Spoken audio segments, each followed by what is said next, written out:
आप सभी का बहुत बहुत नमस्कार। स्वागत है आपका सिटी चौक चैनल में। देखिए, कल महाशिवरात्रि थी और मैं बहुत जगह घूमा और मैंने देखा कि महाशिवरात्रि को और शिव को एक कल्पना बना डाला। शिव को इंसान ने पता नहीं क्या बना डाला। साफ साफ दिखाई दे रहा है कि इंसान के अत्थे चढ़ गया शिव भी। जैसा तोड़ना है, मरोड़ना है, शिव को वैसा ही उन्होंने क्या हमने कर डाला।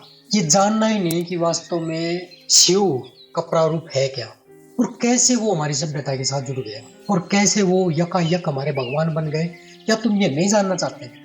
आपके लिए शिव उपयोगी हो सकते हैं, लेकिन बगैर जाने नहीं।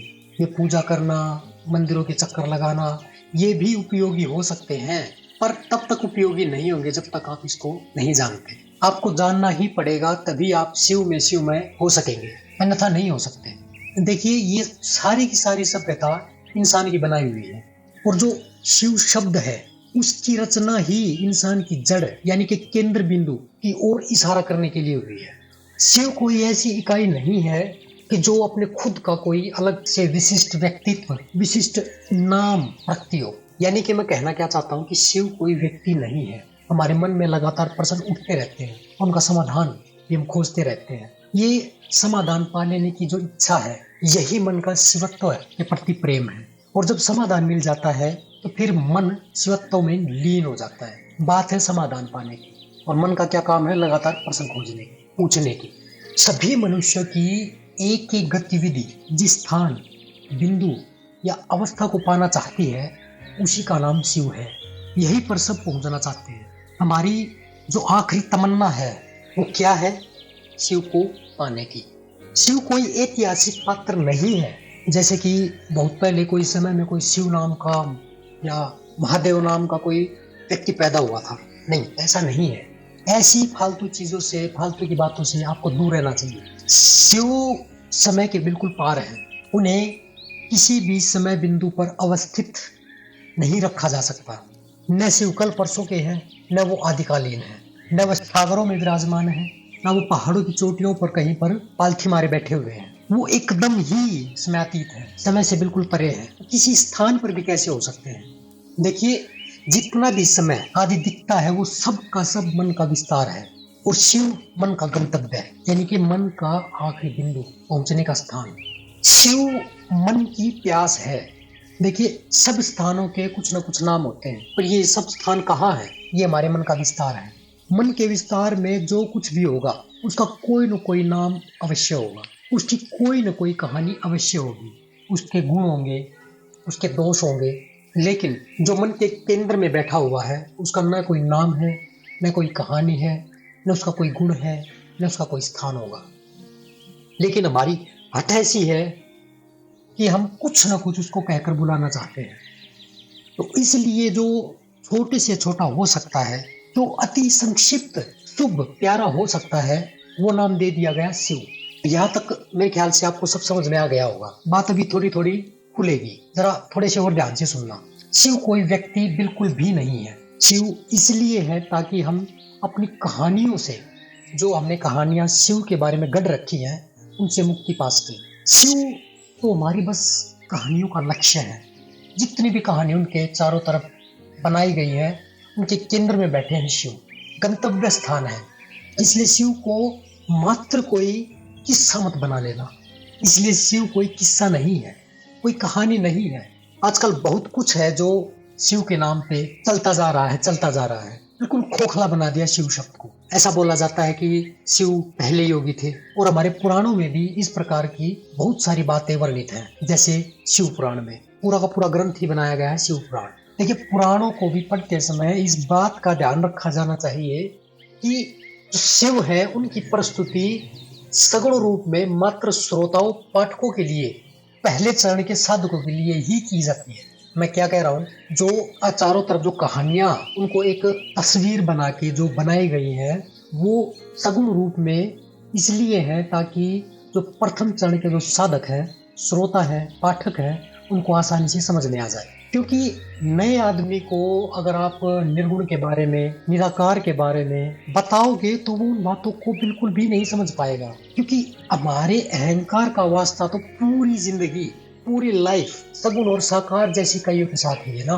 तो अहम ने उनके साथ रिश्ते भी बहुत बना रखे हैं। इसलिए आपके अहंकार के सब अनुभव तो सगुण के है ना, साकार के है ना।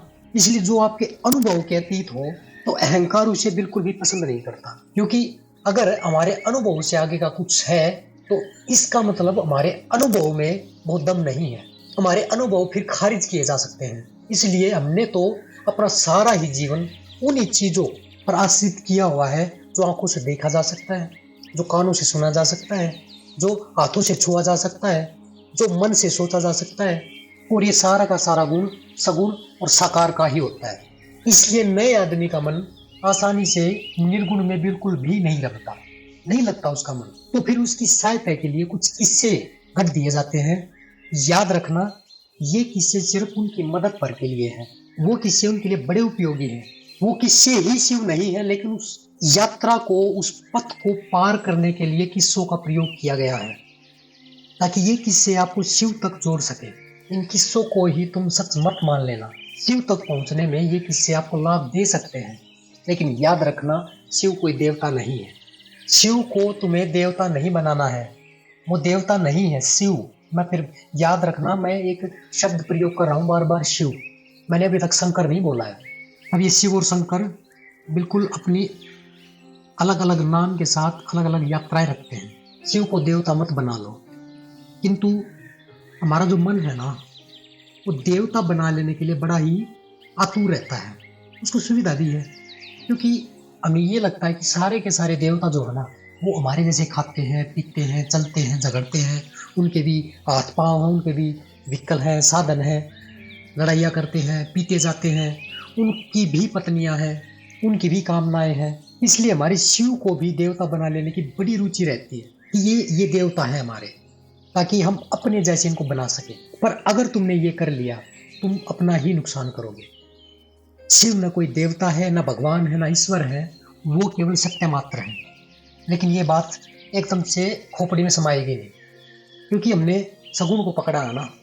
देवता is equal to Shiva, Shiva is equal to Shankar. इसलिए आप कभी भेद ही नहीं कर पाते कि शिव शंकर ये अलग अलग चीज है।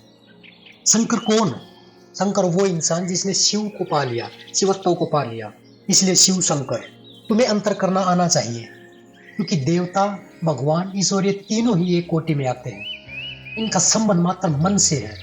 ये सब मन के विस्तार के ही लक्षण हैं। शिव ही ब्रह्म मात्र है। न देवता ब्रह्म सत्य है, न भगवान, न ईश्वर, केवल और केवल शिव है। और जो कहानियां हैं जिसमें शंकर विवाह आदि से संबंधित बातें आप पढ़ते हैं, किससे सुनते हैं, इनसे संबंधित कुछ प्रोग्राम भी टीवी में दिखाए जाते हैं कि ऐसे शंकर हैं। मैं कोई शंकर शब्द का विरोध नहीं कर रहा हूँ। शंकर शब्द आपके लिए आवश्यक कड़ी है। मैंने जैसे पहले कहा, सगुण और निर्गुण। सगुण रूप में किसी नए नए साधक को, नए नए जानने वाले को शंकर की जरूरत है, उनकी कहानियों की जरूरत है, आवश्यक कड़ी है ये। समझो इसको, क्योंकि हमारा मन सरलता से निर्गुण निराकार में रमता ही नहीं, उसको जानना ही नहीं चाहता, जो बिल्कुल मन के परे है, दूर है। इसलिए कुछ दिखना भी चाहिए, और शंकर में दिखते हैं। लेकिन शिव वो है जो मन का आखिरी बिंदु है, जिसको मन पाना चाहता है, उसका नाम है शिव। हमारी तड़प है शिव। इस महाशिवरात्रि में कृपया आप सारा का सारा ध्यान शिव की जो प्रतिमा है, उसकी महिमा है, उस पर ना दे करके अपनी जिंदगी पर देना। यही शिव के साथ एक हो जाने का रास्ता है। शिव माने होता है बोध। और सच बताऊं, जो इस बोध को जान करके महाशिवरात्रि जैसे पर्व को मनाता है, वही उसके लिए आखिरी है, आनंद है, मौज है। आपने इतने ध्यान से सुना, समझा, उसके लिए बहुत बहुत धन्यवाद।